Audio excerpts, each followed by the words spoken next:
Halo, Assalamualaikum warahmatullahi wabarakatuh. Ketemu lagi dengan saya, Mama Ray. Hidup sehat ala Mama. Nah, teman-teman semua atau mama-mama di rumah, aduh udah kangen banget nih.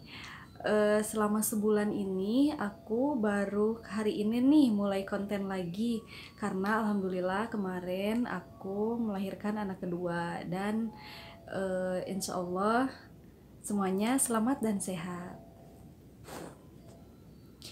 Jadi eh, udah lumayan kaku lagi nih ya, udah selama sebulan aku off dulu dari ngonten tentang kesehatan anak, seputar anak.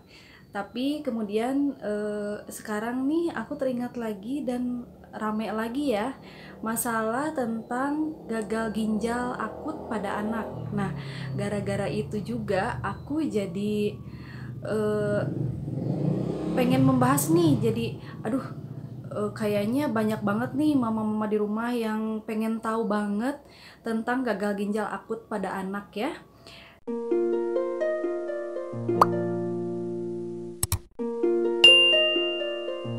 Oke, baiklah. Sekarang kita bahas mengenai yang lagi rame, yang lagi marak di negara kita sekarang ya, yaitu gagal ginjal akut pada anak. Kenapa disebut gagal ginjal akut? Itu karena gagal ginjal atau proses kerusakan ginjal yang terjadi secara tiba-tiba dan terjadinya kebanyakannya pada anak umur 0 sampai 5 tahun kebanyakannya. Itu kebanyakannya, tapi ada juga di atas anak 5 tahun ada juga. Dan juga kalau gagal ginjal akut itu akhir-akhir ini menyerangnya emang anak-anak. Kalau misalkan yang udah dewasa atau yang udah sepuh, itu biasanya bukan gagal ginjal akut tapi mengarah ke gagal ginjal kronis. Perbedaannya yaitu kalau akut yaitu tadi uh, menyerang secara tiba-tiba. Kalau misalkan gagal ginjal kronis itu memang sebelumnya sudah ada gejala-gejala beberapa bulan yang lalu, atau kebanyakannya itu memang ada turunan ya, faktor turunan itu, dan juga itu juga bisa uh, terjadi pada dewasa atau pada sepuh-sepuh, lansia-lansia. Biasanya kalau misalkan gagal ginjal kronis. Nah, yang sekarang kita bahas itu gagal ginjal akut pada anak yang menyerang secara tiba-tiba. Dan kenapa sih dulu-dulu itu tidak ada dan baru-baru ini nih terjadinya.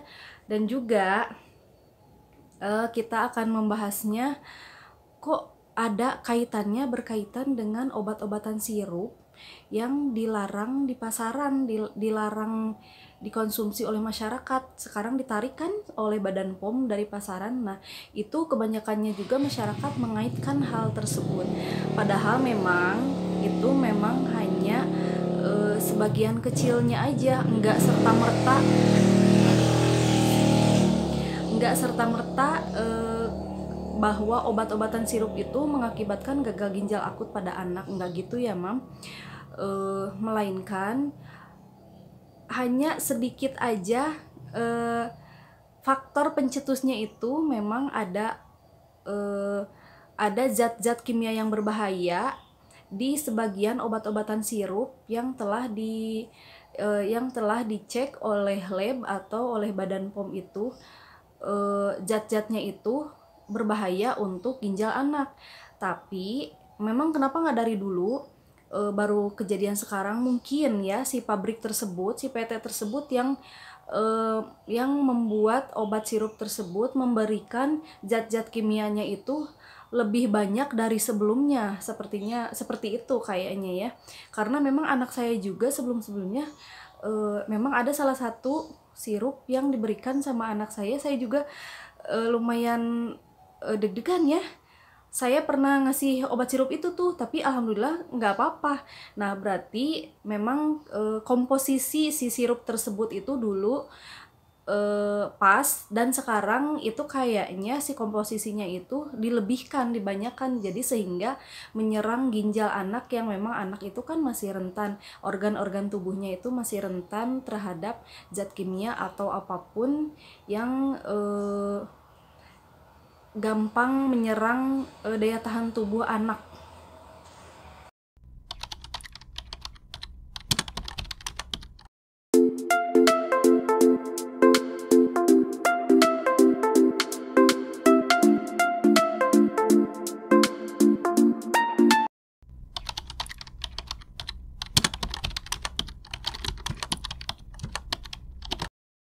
Flurin, Uni Baby Demam, Uni Baby Cough Syrup, Telmorek Demam, dan Uni Baby Demam Drop.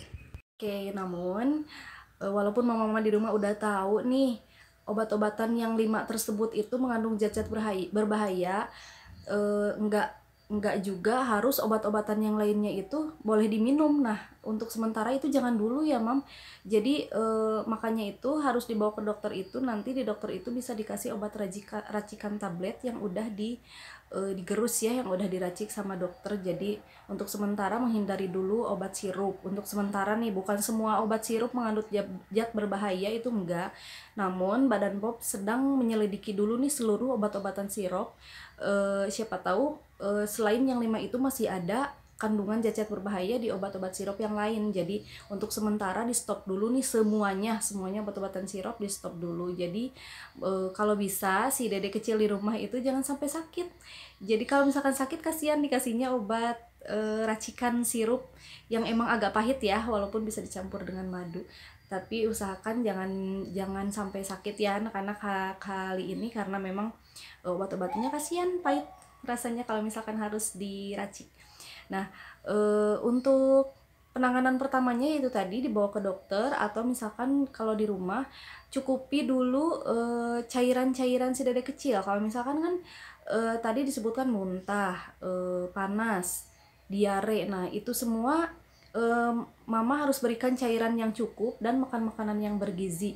Apabila mama mengetahui air kencing, air seninya itu berwarna pekat dan ataupun sampai sakit ataupun susah keluar, nah itu udah memang berbahaya sih, harus cepat-cepat dibawa ke dokter ya. Baiklah, semoga penjelasan dari Mama Ray kali ini mengenai gagal ginjal akut pada anak itu bisa bermanfaat ya.